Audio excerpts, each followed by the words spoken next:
idan har za ka ci matarka, cin da za ta ce maka na gode, cin da za ta yi taimaka godiya. Idan har tana da wata kadara ma za ta iya ɗauka ta baka saboda ka ci ta. Ita fa mace ba komai take so ba ga namiji irin ya kula da ita, sannan bayan ya kula da ita ya nuna damuwa a kanta.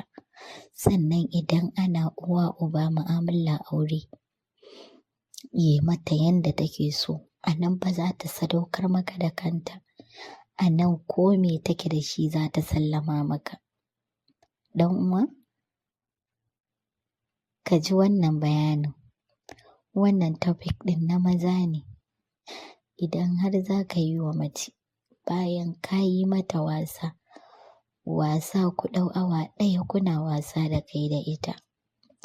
Bayan kun gama, amma fa ya tabbatar maza da yawa suna ƙoƙarin idan za su yi mu'amala da matansu sai ka ga wai sun kasa cire kayansu. Amma ita mace kuma za ta cire, zai cire mata. Amma shi sai ya kasa cirewa. Me kake tsoro ne? Dan uwa, matan nan fa taka ce kuma kai ma mijinta ne. To in ba ta ganka ba kaya ba, yaushe za ta ganka?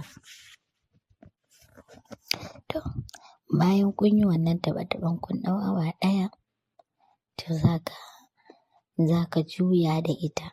Ka juya bayanta ta juya. Ta samu abu ta dafa ko ta dafa katifa ko gado. Za ta ɗan buɗe ƙafafunta.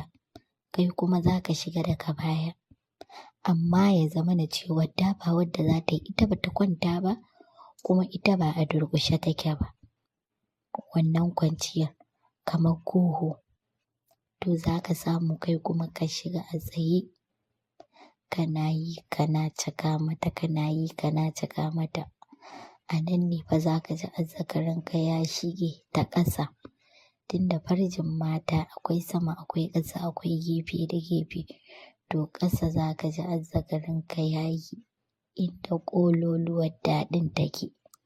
A nan ne za ka fara yi mata a hankali. Idan ka zira sai ka ɗau kamar sakan 2 ko 3 sai ka fito. Sai ka ƙara zirawa ka fito kamar sakan 2 ko 3 ka kuma fitowa. To a nan ne za ka ji ta ware maka ƙafafunka ta gwale gindin. Tana faɗin baby ka shiga baby ka ci ni. Dan Allah kai mun.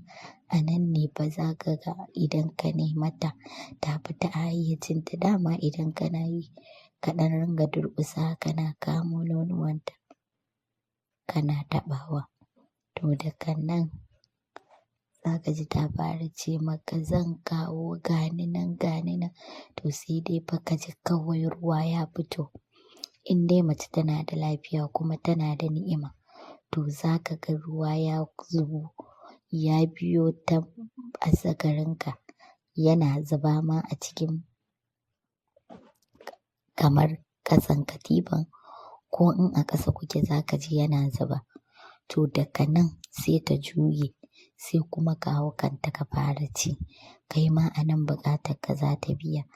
Ji za ka yi tana faɗa maka ina son ka baby me kake so zan maka. Wallahi ba zan iya rabuwa da kai ba. I love you so much. A nan ne za ka ji tana faɗa maka kalaman da ita kanta ba ta san tana faɗa ba saboda daɗi.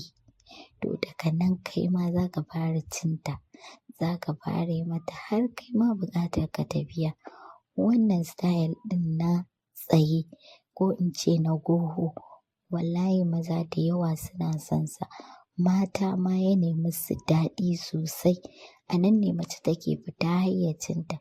A nan ne take cewar ashe lallai ita ma mace ce tana da miji kuma cewar tana da lafiya.